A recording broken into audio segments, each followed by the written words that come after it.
Chapter 23. Then the entire council took Jesus to Pilate, the Roman governor. They began to state their case. This man has been leading our people astray by telling them not to pay their taxes to the Roman government and by claiming he is the Messiah, a king. So Pilate asked him, "Are you the king of the Jews?" Jesus replied, "You have said it." Pilate turned to the leading priests and to the crowd and said, "I find nothing wrong with this man." Then they became insistent. "But he is causing riots by his teaching everywhere he goes, all over Judea, from Galilee to Jerusalem." "Oh, is he a Galilean?" Pilate asked. When they said that he was, Pilate sent him to Herod Antipas because Galilee was under Herod's jurisdiction and Herod happened to be in Jerusalem at the time. Herod was delighted at the opportunity to see Jesus because he had heard about him and had been hoping for a long time to see him perform a miracle. He asked Jesus question after question, but Jesus refused to answer. Meanwhile, the leading priests and the teachers of religious law stood there shouting their accusations. Then Herod and his soldiers began mocking and ridiculing Jesus. Finally, they put a royal robe on him and sent him back to Pilate. Herod and Pilate, who had been enemies before, became friends that day. Then Pilate called together the leading priests and other religious leaders along with the people, and he announced his verdict. "You brought this man to me, accusing him of leading a revolt. I have examined him thoroughly on this point in your presence and find him innocent." Herod came to the same conclusion and sent him back to us. "Nothing this man has done calls for the death penalty, so I will have him flogged and then I will release him." Then a mighty roar rose from the crowd, and with one voice they shouted, "Kill him and release Barabas to us." Barabas was in prison for taking part in an insurrection in Jerusalem against the government and for murder. Pilate argued with them because he wanted to release Jesus, but they kept shouting, "Crucify him! Crucify him!" For the third time he demanded, "Why? What crime has he committed?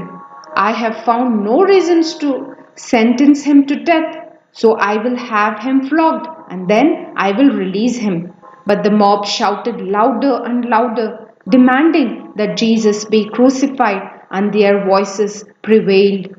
So Pilate sentenced Jesus to die as they demanded. As they had requested, he released Barabas, the man in prison for insurrection and murder. But he turned Jesus over to them to do as they wished. As they led Jesus away, a man named Simon, who was from Cyrene, happened to be coming in from the countryside. The soldiers seized him and put the cross on him and made him carry it behind Jesus. A large crowd trailed behind, including many grief-stricken women. But Jesus turned and said to them, "Daughters of Jerusalem, don't weep for me, but weep for yourselves and for your children. For the days are coming when they will say, 'Fortunate indeed are the women who are childless, the wombs that have not borne a child, and the breasts that have never nursed.'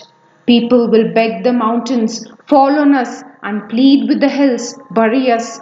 For if these things are done when the tree is green, what will happen when it is dry?" Two others, both criminals, were led out to be executed with him. When they came to a place called the Skull, they nailed him to the cross, and the criminals were also crucified, one on his right and one on his left. Jesus said, "Father, forgive them, for they don't know what they are doing." And the soldiers gambled for his clothes by throwing dice. The crowd watched, and the leaders scoffed. "He saved others," they said. "Let him save himself if he is really God's Messiah, the chosen one." The soldiers mocked him too by offering him a drink of sour wine. They called out to him, if you are the king of the Jews, save yourself." A sign was fastened above him with these words, "This is the King of the Jews." One of the criminals hanging beside him scoffed, "So you're the Messiah, are you? Prove it by saving yourself and us too while you're at it." But the other criminal protested, "Don't you fear God even when you have been sentenced to die? We deserve to die for our crimes, but this man hasn't done anything wrong." Then he said, "Jesus, remember me when you come into your kingdom." And Jesus replied, "I assure you, today you will be with me in paradise." By this time it was about noon, and darkness fell across the whole land until 3 o'clock. The light from the sun was gone, and suddenly the curtain in the sanctuary of the temple was torn down the middle. When Jesus shouted, "Father, I entrust my spirit into your hands," and with those words he breathed his last. When the Roman officer overseeing the execution saw what had happened, he worshipped God and said, "Surely this man was innocent." And when all the crowd that came to see the crucifixion saw what had happened, they went home in deep sorrow. But Jesus' friends, including the women who had followed him from Galilee, stood at a distance watching. Now there was a good and righteous man named Joseph. He was a member of the Jewish High Council, but he had not agreed with the decision and actions of the other religious leaders.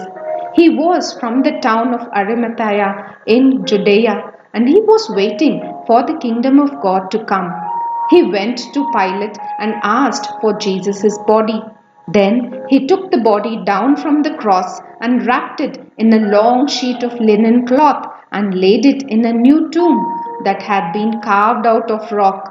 This was done late on Friday afternoon, the day of preparation, as the Sabbath was about to begin.